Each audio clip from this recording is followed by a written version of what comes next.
Shalom peuple de Dieu, merci d'être nombreux en train de suivre votre nouveau numéro d'émission 5 minutes de sa présence. 5 minutes de sa présence, c'est une émission pour l'exhortation et l'édification du peuple de Dieu. Et aujourd'hui, le révérend Georges Diapo va nous parler de l'adoration. Suivez et on se revoit après.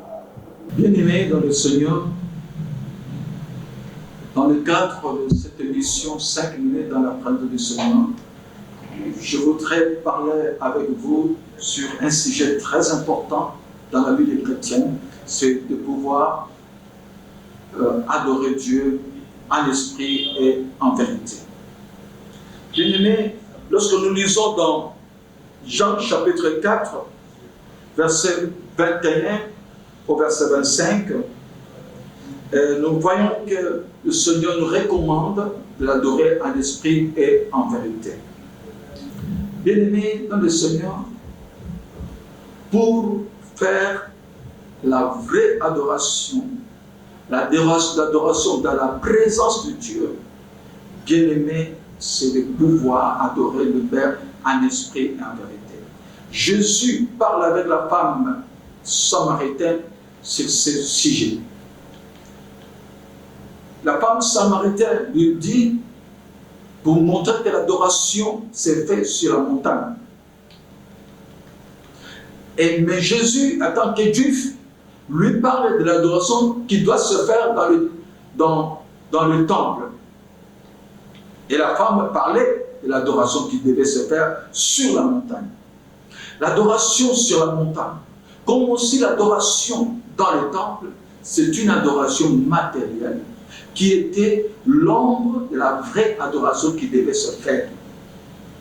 C'est pourquoi Jésus dit dans verset 24, « Mais l'heure vient, et elle est déjà là, où les vrais adorateurs adoreront le Père par l'Esprit en vérité. » C'est-à-dire, Jésus veut nous dire, nous sommes dans le temps où nous devons adorer le Père en esprit et en vérité. Non s'appuyer sur l'adoration matérielle, l'adoration qui répondent aux lois du judaïsme.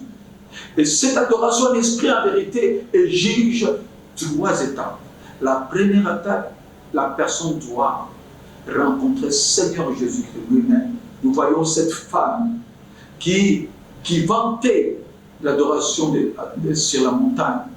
Quand elle va découvrir que Jésus-Christ était vraiment le Messie, il va courir pour aller appeler les autres. Elle croit plutôt en Jésus-Christ. La première étape. La deuxième étape, comme dit dans Matthieu chapitre 4, verset 19, « Suivez-moi, je vous ferai de pécheurs d'hommes. » Suivre Jésus-Christ. Suivre Jésus-Christ, c'est-à-dire prendre la décision de devenir disciple de Jésus-Christ.